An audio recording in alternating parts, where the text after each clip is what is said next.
প্রত্যেককে আমন্ত্রণ জানাচ্ছি একুশে বিজনেসে। এই অনুষ্ঠানের মাধ্যমে আমরা আপনাদের জানিয়ে দেব অর্থনীতি ও ব্যবসা বাণিজ্যের নানা তথ্য। ঢাকা ও চট্টগ্রাম স্টক এক্সচেঞ্জের প্রতি মুহূর্তের শেয়ার লেনদেনের তথ্য আমরা একুশে স্ক্রিনে ফুটিয়ে তুলি স্বয়ংক্রিয় গ্রাফিক্স এর মাধ্যমে, যা আসে ঢাকা ও চিটাগং স্টক এক্সচেঞ্জের ডাটা সার্ভারে সংযুক্ত আমাদের নিজস্ব ডেটাবেস থেকে। এছাড়াও পুঁজিবাজারের নানা তথ্য আর অতিথিদের বিশ্লেষণ সহ শেয়ার বাজারের সর্বশেষ খবর তো থাকবেই। আর দর্শক টেলিফোন, SMS বা ইমেল করে জেনে নিতে পারবেন পুঁজিবাজারের সাম্প্রতিক যে কোনো তথ্য। প্রিয় দর্শক, দেশের পুঁজিবাজারের দিন শুরুর খবর জানাতে আপনাদেরকে প্রথমেই নিয়ে যাচ্ছি ঢাকা ও চিটাগং স্টক এক্সচেঞ্জ স্টুডিওতে। ডিসি স্টুডিওতে আছেন নওরিন হক এবং সিসি স্টুডিওতে আছেন তানজিনা মিথিলা।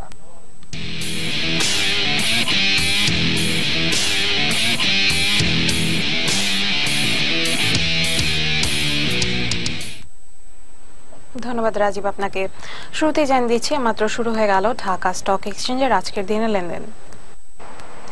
এর সাথে আমিও জানিয়ে দিচ্ছি এইমাত্র শুরু হয়ে গেল চিটাগং স্টক এক্সচেঞ্জের আজকের দিনের লেনদেন।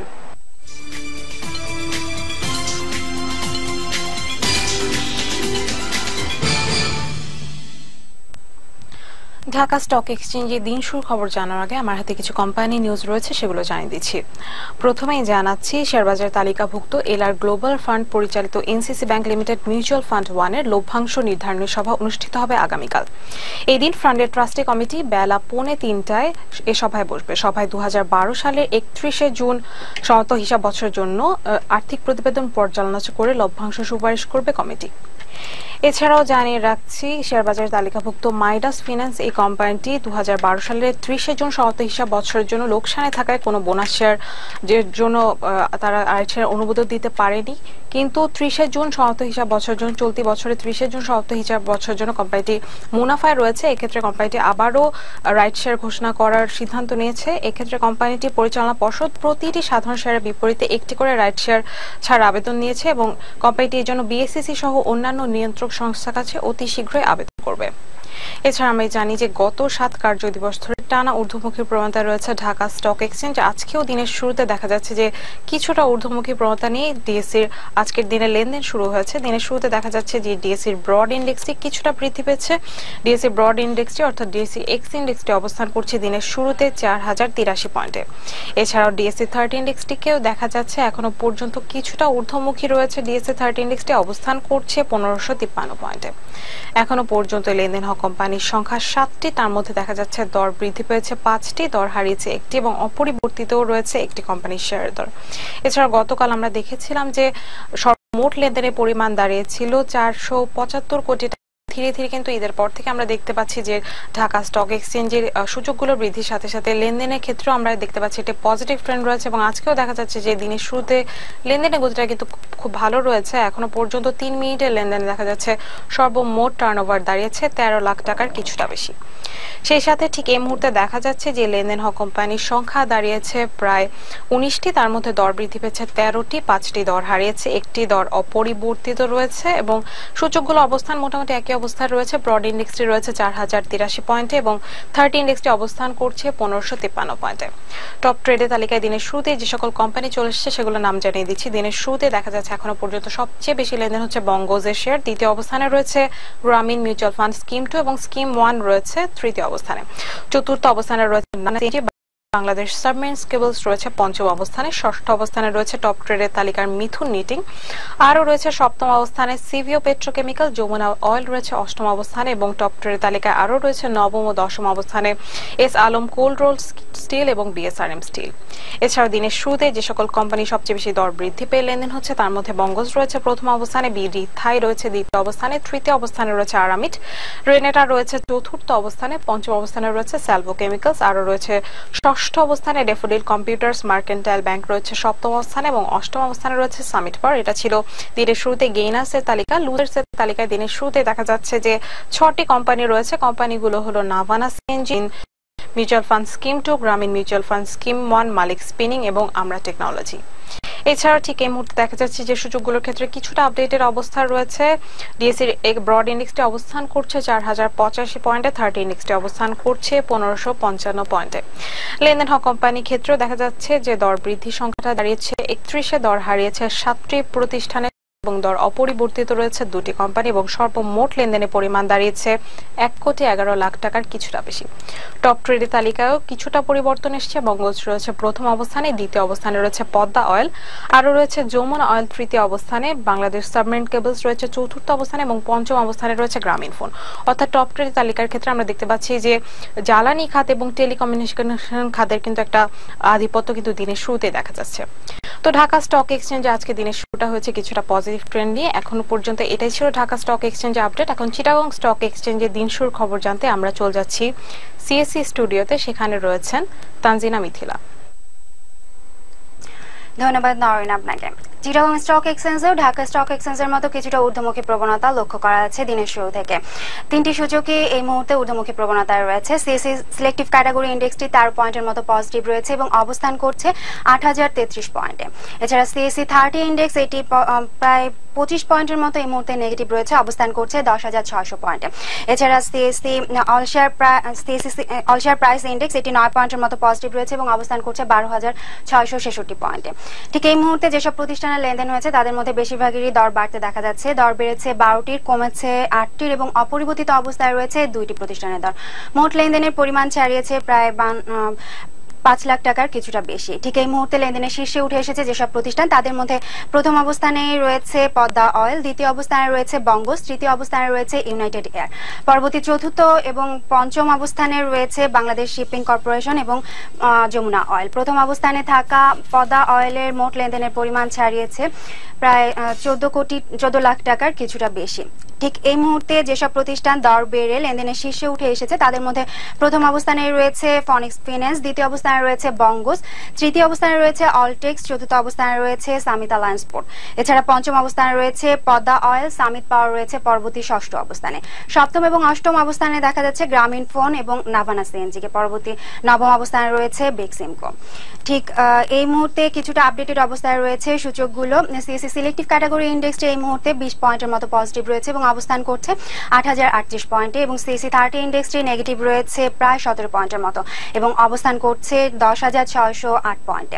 এদিকে লেনদেন হওয়া প্রতিষ্ঠানগুলোর মধ্যে এখন পর্যন্ত লেনদেন ছাড়িয়েছে যেসব প্রতিষ্ঠানে, তাদের মধ্যে দর বেড়েছে 16টির, কমেছে 9টির এবং অপরিবর্তিত অবস্থায় রয়েছে 2টি প্রতিষ্ঠানের দর।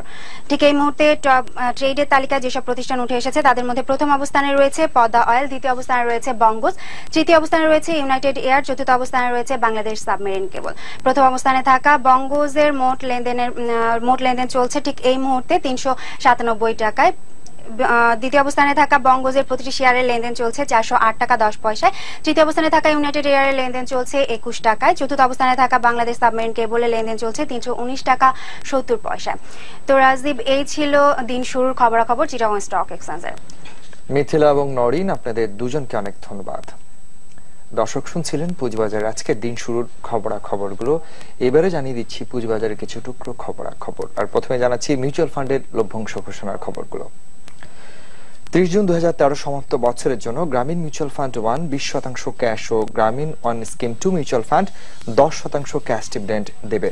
ফান্ড দুটি ট্রাস্টি কমিটির সভায় সিদ্ধান্ত নেওয়া হয়েছে। এছাড়া রয়েছে স্পট মার্কেটের খবরাখবর। ICB MCL first, ICB Islamic, ICB first NRB, ICB second NRB mutual ফান্ডের ইউনিট ও অ্যাপেক্স ফুডস লিমিটেডের শেয়ারের শুধুমাত্র স্পট ব্লক ও অর্ডার মার্কেটে লেনদেন হচ্ছে। এছাড়া রেকর্ড ডেটের পর নাভানা সিএনজি লিমিটেডের শেয়ারের স্বাভাবিক লেনদেন আজ শুরু হয়েছে।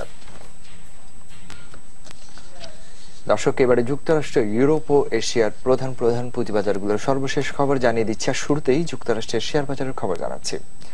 সূচকে নিম্নমুখী প্রবণতা নিয়ে গতদিন শেষ করেছে আমেরিকার শেয়ার বাজার। যুক্তরাষ্ট্রের শেয়ার বাজার ডাও জোন্সের সূচক 70 পয়েন্ট কমে দাঁড়িয়েছে 15,010 পয়েন্টে। সূচক কমেছে নাসদাকের। সর্বশেষ নাসদাকের সূচক অবস্থান করছে 3,589 পয়েন্টে, যা আগের দিনের চেয়ে 13 পয়েন্ট কম। নিম্নমুখী প্রবণতা রয়েছে নিউ ইয়র্ক কম্পোজিট ইন্ডেক্সে। New York composite index 79 point কমে দাঁড়িয়েছে 9,385 পয়েন্টে। এবার ইউরোপের পুঁজিবাজারের খবর জানিয়ে দিচ্ছি। সূচকের নিম্নমুখী প্রবণতা নিয়ে গতদিন শেষ করেছে ইউরোপের প্রধান পুঁজিবাজার। যুক্তরাজ্যের FTSE 100 ইন্ডেক্স 8 পয়েন্ট কমে অবস্থান করছে 6465 পয়েন্টে। কমেছে জার্মানির শেয়ারবাজার ডাক্স ইন্ডেক্স। ডাক্সের সূচক 25 পয়েন্ট কমে দাঁড়িয়েছে 8366 পয়েন্টে। কমেছে ফ্রান্সের CAC 40 ইন্ডেক্স, এটি 39 পয়েন্ট কমে অবস্থান করছে 4083 পয়েন্টে। সুইজারল্যান্ডের সুইস মার্কেট ইন্ডেক্সে রয়েছে নিম্নমুখী প্রবণতা। সুইজারল্যান্ডের সুইস মার্কেট ইন্ডেক্স অবস্থান করছে 7939 পয়েন্টে, যা আগের দিনের চেয়ে 21 পয়েন্ট কম। দর্শক, এবারে এশিয়ার পুঁজিবাজারের খবর জানাচ্ছি। সূচকের নিম্নমুখী প্রবণতা নিয়ে লেনদেন শুরু হয়েছে বেশিরভাগ পুঁজিবাজারে। জাপানের শেয়ারবাজার নিকি সূচক 79 পয়েন্ট কমে দাঁড়িয়েছে 13,684 পয়েন্টে। কমেছে হংকংয়ের শেয়ারবাজার হ্যাংসেং এর সূচক। হ্যাংসেং এর সূচক 225 পয়েন্ট কমে অবস্থান করছে 22,238 পয়েন্টে। কমেছে সিঙ্গাপুর STI এর সূচক। STI সূচক 20 পয়েন্ট কমে দাঁড়িয়েছে 3152 পয়েন্টে। চীনের শেয়ারবাজার সাংহাই কম্পোজিট ইন্ডেক্স এই পর্যন্ত 1 পয়েন্ট বেড়ে দাঁড়িয়েছে 2087 পয়েন্টে। বোম্বে সেন্সেক্স 30 ইন্ডেক্সে দেখা যাচ্ছে নিম্নমুখী প্রবণতা। সেন্সেক্সের সূচক 164 পয়েন্ট কমে অবস্থান করছে 18,142 পয়েন্টে। কমেছে থাইল্যান্ডের থাই স্টক এক্সচেঞ্জের সূচক, এটি 34 পয়েন্ট কমে দাঁড়িয়েছে 1363 পয়েন্টে। দর্শক, এবারে নিচ্ছে একটা বিরতি, ফিরে আসবে একটু পরেই, আর ততক্ষণ আমাদের সঙ্গে থাকুন। দর্শক, এখন আবারও জানিয়ে দিচ্ছি ঢাকা চিটাগং স্টক এক্সচেঞ্জের লেনদেনের আরো কিছু আপডেট খবর। আমরা কিছুক্ষণ আগে শুনছিলাম দুজনের প্রতিনিধি কাছ থেকে যে বেশ খানিকটা ঊর্ধ্বমুখী প্রবণতা নিয়ে দুই স্টক এক্সচেঞ্জের লেনদেন শুরু হয়েছে। দিনের শুরুতে এই মুহূর্তে পর্যন্ত ঢাকা স্টক এক্সচেঞ্জের অবস্থান প্রথমে জানাচ্ছি আবারও।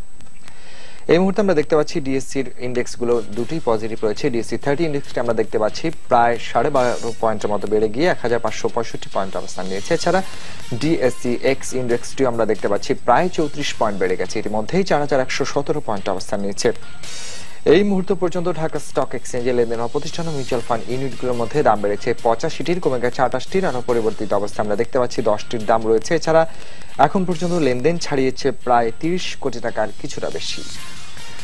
দিনের শুরুতে ঢাকা স্টক এক্সচেঞ্জে লেনদেনের শীর্ষের অবস্থানে উঠে এসেছে পদ্মা অয়েল, রয়েছে বাংলাদেশ সাবমেরিন কেবল, রয়েছে মেঘনা পেট্রোলিয়াম, এছাড়া রয়েছে অলিম্পিক ইন্ডাস্ট্রিজ। আমরা দেখতে পাচ্ছি এই কটি প্রতিষ্ঠান বেশ কিছুদিন যাবতীয় কিন্তু টপ ট্রেডের তালিকা ঘুরে ফিরেই রয়েছে এবং খুব একটা পরিবর্তন আজও আমরা দেখতে পাচ্ছি না।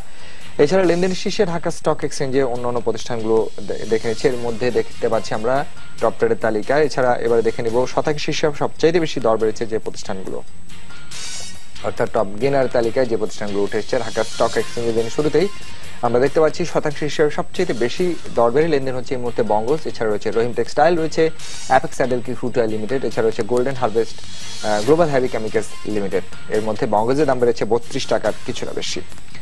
দিনের শুরুতেই ঢাকা স্টক এক্সচেঞ্জের শতাংশ হিসেবে সবচেয়ে বেশি দর হারিয়ে লেনদেন হচ্ছে যে প্রতিষ্ঠানগুলো, অর্থাৎ টপ লুজার্সের তালিকা জানিয়ে দিচ্ছে। রয়েছে নাভানা সিএনজি, এছাড়া 6 ICB মিউচুয়াল ফান্ড, গ্রামীণ স্কিম 1 মিউচুয়াল ফান্ড, গ্রামীণ স্কিম 2 মিউচুয়াল ফান্ডকেও দেখা যাচ্ছে দর হারাতে, এবং দর হারিয়ে এই প্রতিষ্ঠানগুলো এখন পর্যন্ত ঢাকা স্টক এক্সচেঞ্জে লেনদেনের দর হারানোর শীর্ষে অবস্থান নিয়েছে। দেখতে পাচ্ছি চট্টগ্রাম স্টক এক্সচেঞ্জে বেশ খানিকটা ঊর্ধ্বমুখী প্রবণতা রয়েছে। দিনের শুরুতে CAC সিলেক্টিভ ক্যাটাগরিজ ইন্ডেক্সটি প্রায় 15 পয়েন্ট বেড়ে 8032 পয়েন্টে অবস্থান নিয়েছে। এছাড়া CAC 30 ইন্ডেক্সটি কমে গেছে, ইতিমধ্যে 53 পয়েন্ট কমে 10,572 পয়েন্টে অবস্থান নিয়েছে। এছাড়াও CAC অল শেয়ার প্রাইস ইন্ডেক্সটি 23 পয়েন্টের মতো বেড়ে 12,675 পয়েন্টে অবস্থান নিয়েছে। এই মুহূর্ত পর্যন্ত চিটাগং স্টক এক্সচেঞ্জে লেনদেন হওয়া প্রতিষ্ঠান মিউচুয়াল ফান্ড ইউনিটগুলোর মধ্যে দাম বেড়েছে 31টির, কমে গেছে 19টির, আর অপরিবর্তিত অবস্থা রয়েছে 3টির দাম। এছাড়া দিনের শুরুতেই চিটাগং স্টক এক্সচেঞ্জে লেনদেনের শীর্ষের অবস্থান, অর্থাৎ টপ ট্রেডের তালিকার অবস্থানগুলো দেখে নিচ্ছি। আমরা একই রকম একটি চিত্র দেখতে পাচ্ছি। চিটাগং স্টক এক্সচেঞ্জে লেনদেনের শীর্ষে উঠে এসেছে পদ্মা অয়েল, বঙ্গজ, এছাড়া রয়েছে ইউনাইটেড এয়ারওয়েজ। আমরা দেখতে পাচ্ছি বাংলাদেশ সাবমেরিন কেবল ইন্ডাস্ট্রিজ রয়েছে 4র্থ স্থানে। এই মুহূর্তে টপ ট্রেডের 4র্থ স্থানে থেকে চিটাগং স্টক এক্সচেঞ্জে লেনদেন হচ্ছে প্রতিষ্ঠানটি। এছাড়া চিটাগং স্টক এক্সচেঞ্জে এই মুহূর্তে পর্যন্ত শতাংশ হিসেবে দাম বাড়ার শীর্ষে অবস্থানে যেগুলো রয়েছে তার মধ্যে রয়েছে ফানিক্স ফাইন্যান্স, রয়েছে অলটেক্স, গোল্ডেন হারভেস্ট, রয়েছে গ্লোবাল হেভি কেমিক্যালস, এছাড়া রয়েছে ফার্স্ট ফাইন্যান্সিং। এছাড়া টপ লুজার্সের তালিকায় রয়েছে পাওয়ার গ্রিড, রয়েছে বিডি ল্যাম্পস, গ্রামীণ স্কিম 2 মিউচুয়াল ফান্ড, মিথুন নিটিং। এই প্রতিষ্ঠানগুলো বেশ খানিকটা দর হারিয়ে এই মুহূর্তে পর্যন্ত লেনদেন হচ্ছে চিটাগং স্টক এক্সচেঞ্জে। দর্শক, এখন দেশ বিদেশের অর্থনীতি আর ব্যবসা বাণিজ্যের কিছু সংবাদ।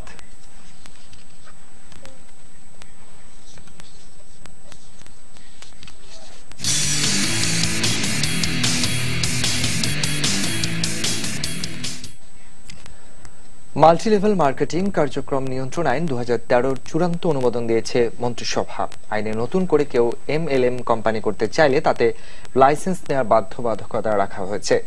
একই সঙ্গে বিদ্যমান কোম্পানিগুলোকে আইনের আওতায় আগামী 90 দিনের মধ্যে লাইসেন্স দিতে হবে।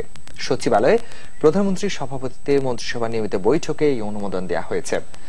বৈঠক শেষে মন্ত্রী পরিষদ সচিব মোহাম্মদ মোশাররফ হোসেন ভূঁইয়া একথা জানান। তিনি আরো জানান, কেউ লাইসেন্স ছাড়া MLM ব্যবসা করলে 5 থেকে 10 বছরের কারাদণ্ড অথবা 50 লাখ টাকা জরিমানা বা উভয় দণ্ডে দণ্ডিত হবেন। এছাড়া বৈঠকে তথ্য যোগাযোগ প্রযুক্তি সংশোধন আইন 2013 অনুমোদন ও ফাইন্যান্সিয়াল রিপোর্টিং অ্যাক্ট 2013 নীতিগত অনুমোদনও দিয়েছে মন্ত্রিসভা। মাল্টিলেভেল মার্কেটিং কার্যক্রম পরিচালনা করতে গেলে লাইসেন্স নিতে হবে। লাইসেন্স ছাড়া যদি কেউ কার্যক্রম পরিচালনা করে তাহলে আইনত দণ্ডনীয় হবে। দেশীয় পাটের পূর্ণাঙ্গ জীবন রহস্য উদ্ঘাটন করায় আগামী 5 বছরের মধ্যে মাঠ পর্যায়ে আবিষ্কারের সুফল কৃষক সহ দেশের সাধারণ মানুষের কাছে পৌঁছাবে। আর আইনি প্রক্রিয়া শুরু হয়েছে। স্বল্পতম সময়ের মধ্যেই বাংলাদেশ পাটের মেধা সত্ত্বের মালিক হিসেবে স্বীকৃতি পাবে বলে আশাবাদ খ্যাতিমান বিজ্ঞানী ডক্টর মাকসুদুল আলমের। রাজধানীর বাংলাদেশ পাট গবেষণা ইনস্টিটিউটে এক সংবাদ সম্মেলনে এসব তথ্য জানানো হয়। রিপোর্ট করছেন মোহাম্মদ নুরুন নবী। পাটের জীবন রহস্য উন্মোচনের কাজ ইতিমধ্যে আমাদের বিজ্ঞানীরা সম্পন্ন করেছে।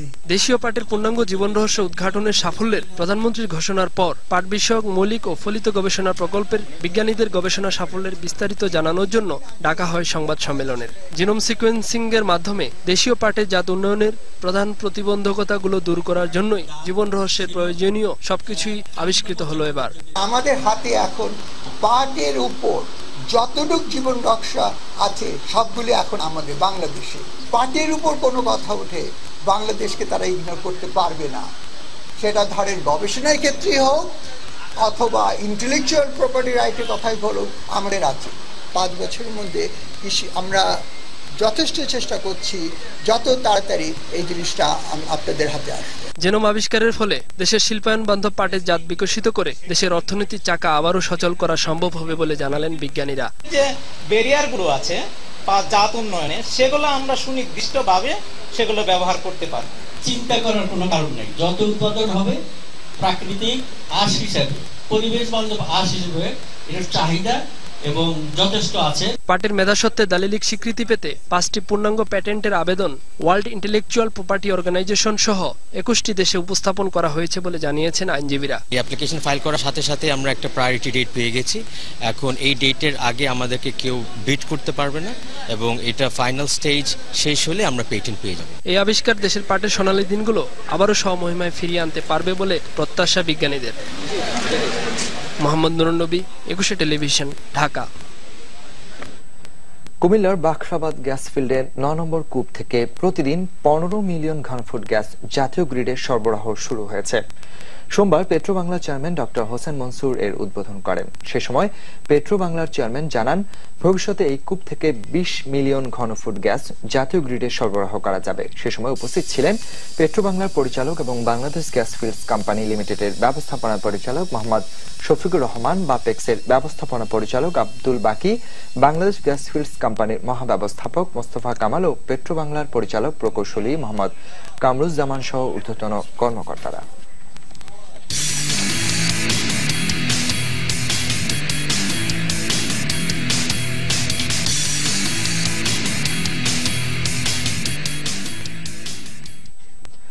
মার্কিন ডলারের বিপরীতে ভারতীয় রুপির ব্যাপক দরপতন হয়েছে। সোমবার ভারতের প্রতি ডলারের বিনিময় হার 63 রুপির উপরে উঠে যায়। দিন শেষে সোমবার ডলার প্রতি দর গিয়ে ঠেকেছে 63.13 রুপিতে। গত শুক্রবার দেশটিতে সপ্তাহের শেষ কার্যদিবসে প্রতি ডলারের বিনিময় হার ছিল 61.55 রুপি। ফলে গতকাল একদিনে রুপির দরপতন হয়েছে 2.40%। বিশ্লেষকরা বলছেন, ভারতের পুঁজিবাজার থেকে ব্যাপক হারে পুঁজি বাইরে চলে যাচ্ছে বলে রুপির ক্রমাগত দরপতন ঘটছে। ব্যাংক, আর্থিক প্রতিষ্ঠান ও আমদানিকারকদের কাছে ডলারের চাহিদা অনেক বেড়েছে। রুপির দরপতন ঠেকাতে রিজার্ভ ব্যাংক অফ ইন্ডিয়া গৃহীত পদক্ষেপ কোনো কাজে আসছে না বলেও মনে করছেন বিশ্লেষকরা। রুপির দরপতনের পাশাপাশি দেশটির ঋণ বাজারেও চলছে অস্থিরতা। চলতি বছরের জানুয়ারি জুলাই সময়ে কাজাখস্তানে পরিশোধিত তামা ও স্বর্ণ উৎপাদন বেড়েছে, কিন্তু এই সময় অপরিশোধিত ইস্পাত উৎপাদন গত বছরের একই সময়ের তুলনায় কমেছে বলে জানিয়েছে দেশটির স্টেট স্ট্যাটিস্টিক্স এজেন্সি। সংস্থাটি আরও জানিয়েছে প্রথম 7 মাসে কাজাখস্তানের তামা উৎপাদন গত বছরের একই সময়ের তুলনায় 15.9% বেড়ে 2,20,901 টনে উন্নীত হয়। একইভাবে পরিশোধিত স্বর্ণ উৎপাদন ও 5.6% বেড়ে দাঁড়িয়েছে 12.2 টনে। দেশের অভ্যন্তরে পরিশোধিত সব স্বর্ণই কিনে নিয়েছে কেন্দ্রীয় ব্যাংক, তবে অপরিশোধিত ইস্পাত উৎপাদন 18.4% কমে নেমে আসে 19 লাখ টনে।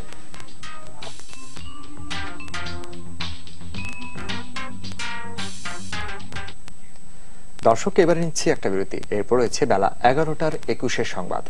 সংবাদ শেষে আবারও ফিরে আসবো 21 বিজনেসে, আর ততক্ষণ আমাদের সঙ্গেই থাকুন। আমি আশরাফ বলছি বাড্ডা থেকে। জি আশরাফ সাহেব বলুন।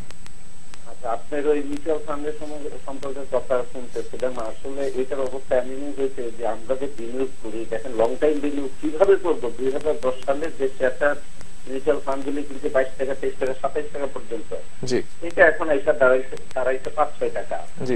এই যে লং টাইম আমার পড়ে রইলো, এখানে অনেকগুলি টাকা, এখানে আমরা কিভাবে আসবো? এখানে কোনো ডিভিডেন্ড দিচ্ছে না, বা গভর্নমেন্ট বা আপনার এসিসি এরিয়া কোনো ধরনের কোনো অ্যাকশনে যাচ্ছে না।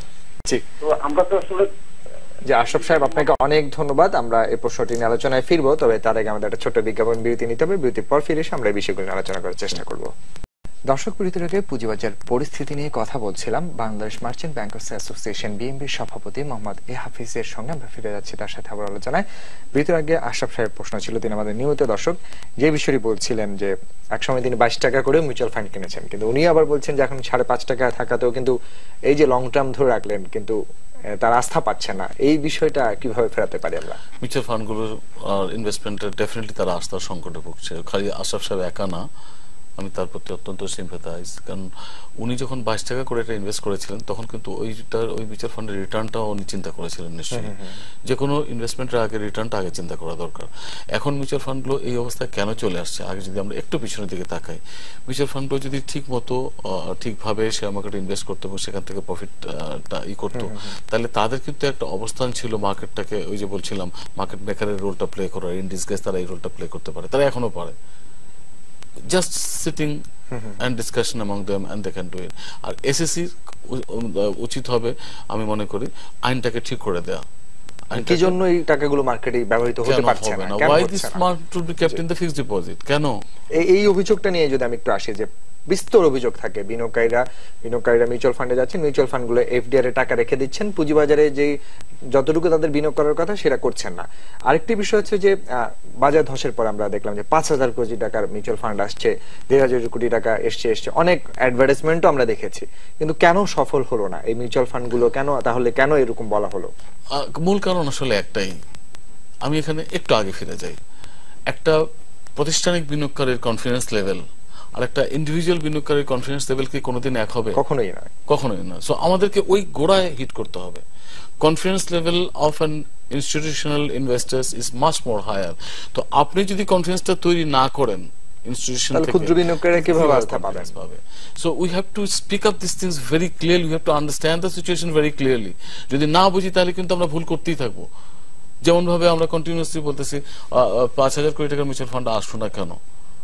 আমি কিন্তু বলেছি 5,000 কোটি টাকা যে মিউচুয়াল ফান্ডটা আসবে, 1,500 কোটি টাকা স্পন্সর লেভেল করা হয়েছে, বাকি 3,500 কোটি টাকাকে আমরা তুলতে পারি ইচ্ছা করলে মার্কেট থেকে। কি করতে পারি? সেখানে জাস্ট অ্যাড করতে পারি দ্যাট দিস 5,000 কোটি টাকার mutual fund will be utilised as market maker, জবার হিসেবে দায়িত্ব পালন করবে। এসএসসি থেকে শুধু এই একটা লাইন লিখে দিয়ে মিউচুয়াল ফান্ডটাকে ছেড়ে দেওয়া হোক, you see the market condition কোথায় যায়।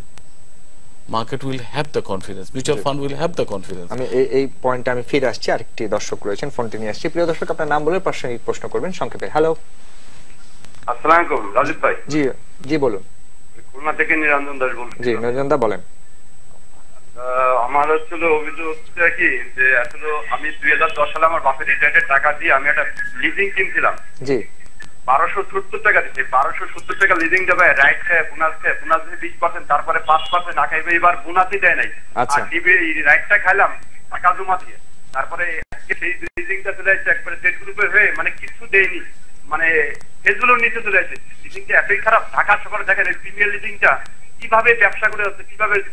জি নিরঞ্জন, আপনাকে অনেক ধন্যবাদ। আমরা এই বিষয়টি আলোচনায় আনছি যে হ্যাঁ, বিনিয়োগকারীরা ভুল করেছেন, তারা অধিক মাত্রায় বিনিয়োগ করেছেন, অধিক দরে বিনিয়োগ করেছেন। কিন্তু যে পরিস্থিতি, এই যে ফিনান্সিয়াল রিপোর্টিং একটা আমরা যেটা দিয়ে শুরু করেছিলাম, যে এক একটা আর্থিক রিপোর্টকে ফুলিয়ে ফাঁপিয়ে দেখানো হয়েছে, সেখান থেকে ডিভিডেন্ড যেখানে অনেকেরই দেখেছি আমরা 100% ডিভিডেন্ড, সেখান থেকে 5%-এ চলে এসছে। তো সেই বিষয়গুলো, এই যে অভিযোগগুলো, এই যে ধরাশায়ী বিনিয়োগকারীগুলো, তাদের জন্য কি বলা রয়েছে? আমার মনে হয় এই একটা ইমপ্লিমেন্ট হয়ে গেলে পরে এখান থেকে কিছুটা হলে আমরা বেরিয়ে আসতে পারবো।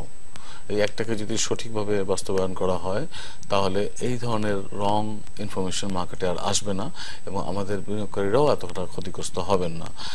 আর এখানে গত 2 বছর আসলে মার্কেটের কোম্পানিগুলো, লিজিং কোম্পানিগুলো বলেন বা ব্যাংকগুলো বলেন, সবারই কিন্তু বিজনেস খুব বেশি একটা ভালো হয়েছে বলে আমি মনে করি না। অতএব সঙ্গত কারণেই তাদের রিপোর্টে দেখা যায় যে তারা প্রফিটেবিলিটি অনেক কমে আসছে, আর্নিং পার শেয়ার অনেক কমে আসছে, ডিভিডেন্ড দিতে পারেনি। ডিভিডেন্ড আরো একটা ব্যাপার ছিল, 2010-এ অনেক বোনাস শেয়ার দেওয়া হয়েছে, কারণ একসময় জানেন যে বোনাস শেয়ারের উপরে খুব ক্রেজ ছিল, বোনাস শেয়ার পেলেই মনে করতো লাভ হতো, কিন্তু তাতে যে তাদের অ্যাসেটটা ডাইলুটেড হয়ে যায় সেই বিষয়টা কেউ কিন্তু চিন্তা করেনি যে ফিউচারে গিয়ে কি হবে। ফলে হয়েছে কি, তাদের শেয়ার সংখ্যা বেড়ে গেছে, বাট প্রফিটের সংখ্যা তো এক লাফে ওইভাবে বাড়েনি। তো না বাড়ার ফলে হয়েছে কি, আর্নিং পার শেয়ার কমে গেছে, নেট অ্যাসেট ভ্যালু কমে গেছে। তো এইভাবে কিন্তু দামটা নিচের দিকে চলে আসছে। তো আমাদেরকে খেয়াল রাখতে হবে, দেয়ার আর 2 টাইপস অফ কোম্পানিজ প্রিভেইলিং। কিছু কোম্পানি চায় তাদের অ্যাসেটটাকে ডাইলুট করতে বোনাস শেয়ার দিয়ে, কিছু কোম্পানি চায় ক্যাশ ডিভিডেন্ড বেশি দিতে। বিদেশে কিন্তু এই কোম্পানিগুলোকে ক্যাশ কাউ বলা হয়, তারা বেশি give more dividend, cash dividend.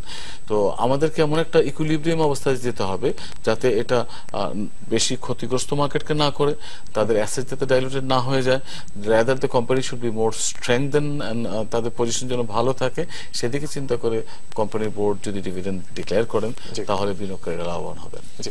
আমি আবারও পূর্বের প্রসঙ্গে ফিরে যেতে চাই। আমরা আজকে মিউচুয়াল ফান্ড নিয়ে একটু আলোচনা বেশি করতে চাই।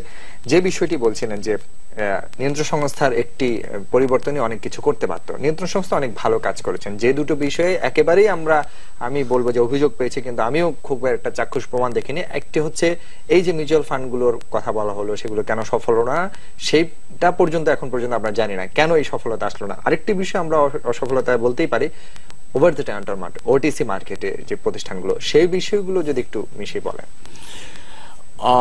সফলতাটা আসেনি অনেক দিন পর্যন্ত, কিন্তু এই নো কনফিডেন্স লেভেলটা প্রিভেইল করেছে। যদিও সিকিউরিটি কমিশন অত্যন্ত দক্ষতার সাথে মিউচুয়াল ফান্ডের একটা পরিবর্তন করেছেন, আমাদের ভিতরে অনেক বিনিয়োগকারী এবং অনেক অনেক বোদ্ধা কিন্তু এখনো মনে করেন যে মিউচুয়াল ফান্ডগুলোর পুঁজি বাড়ানোর সুযোগ দেওয়াটা ঠিক হয়নি। আসলে কিন্তু তা না ঘটনাটা। সারা দুনিয়াতে মিউচুয়াল ফান্ডগুলো with their 2/3 maturity they can increase their capital, they can increase their timing, they can give maximum dividend to their investors. আমরা কিন্তু গোড়াতেই ভুল করে বসে আছি। মিউচুয়াল ফান্ডগুলোকে একটা রিজেকশন লেভেলে একটা চিন্তা করি, এর বাইরে তুমি যেতে পারবে না, মিউচুয়াল ফান্ডে কেন যাব আমরা, এটা কি করতেছে। But no, we have to accept the reality of the existing world. আমি শুধু আমার লেভেলে চিন্তা করলে চলবে না, শুধু ঢাকা স্টক চেঞ্জ দেখেন বা বাংলাদেশের সিনারিও দেখলে চলবে না। ওই যে বলছিলাম প্রথমেই, মিউচুয়াল ফান্ডের contribution to our capital market কতটুকু, ইটস অনলি 1 to 2%। কেন এটা হবে? why not it is 50%? যে মুহূর্তে 50% কন্ট্রিবিউশন আমাদের মিউচুয়াল ফান্ড হয়ে যাবে, মার্কেটকে পিছনে দাঁড়িয়ে চাইতে হবে, নিজের গতিতেই মার্কেট একটা স্টেবল জায়গায় পৌঁছাতে পারবে। Exactly, so we have to understand this reality. Faster we understand the reality is better for everybody. আচ্ছা আচ্ছা, আর ওটিসি মার্কেট নিয়ে যদি একটু বলেন, কেন আমরা কিছুই করতে পারছি না? এতগুলো প্রতিষ্ঠান বিনিয়োগকারীদের টাকা নিয়ে দিনের পর দিন ঘুমিয়ে থাকবেন, কোনো জবাবদিহিতা থাকবে না, এটা কেন? এখানে আবার ওই প্রশ্নটা চলে আসে, কিছু রং ফাইন্যান্সিয়াল রিপোর্টিং এর কারণে হোক বা কোনো শাস্তিমূলক ব্যবস্থা নেওয়া হয়নি, আমরা দেখিনি এখন। এখানে একটা স্টার্ন ব্যবস্থা এসএসসির নেওয়া উচিত। যে সমস্ত কোম্পানিগুলো টাকা পয়সা নিয়ে ডিভিডেন্ড ডিক্লেয়ার করে না বা তারা ভালোভাবে চালাচ্ছে না, যখন তারা প্রসপেক্টাস দিয়েছে তখন তারা খুব সুন্দরভাবে প্রসপেক্টাস সাজিয়ে দিয়েছে, তারা এখন ভালো অ্যাকাউন্টিং ইনফরমেশন গুলো তারা দিয়েছে। তারপর দেখা গেছে ইয়ার্স টুগেদার তারা এজিএম করা তো দূরের কথা, ডিভিডেন্ড দেওয়া তো দূরের কথা, কিছুই তারা করেনি। ফলে তাদেরকে অনেক প্রতিষ্ঠানে সাইনবোর্ডও খুঁজে পাওয়া যায় না, এমন অভিযোগ আমরা দেখি। এই জন্য এসএসসি কিন্তু ইতিপূর্বে আমার মনে আছে 2096-97 সনে এসএসসি থেকে কিছু ইনভেস্টিগেশন টিম তারা কিন্তু ফ্যাক্টরিগুলো ভিজিট করতেন। কারণ নিয়ন্ত্রণ সংস্থার তো এটা দায়িত্বের মধ্যে আছে। তারা যদি ফ্যাক্টরিগুলো ভিজিট করে দেখেন যে হয়তো তার ফ্যাক্টরিগুলো চালু আছে না বন্ধ আছে, ফ্যাক্টরিগুলোতে যে প্রফিট হচ্ছে সেটা কি প্রফিট হচ্ছে না না হচ্ছে।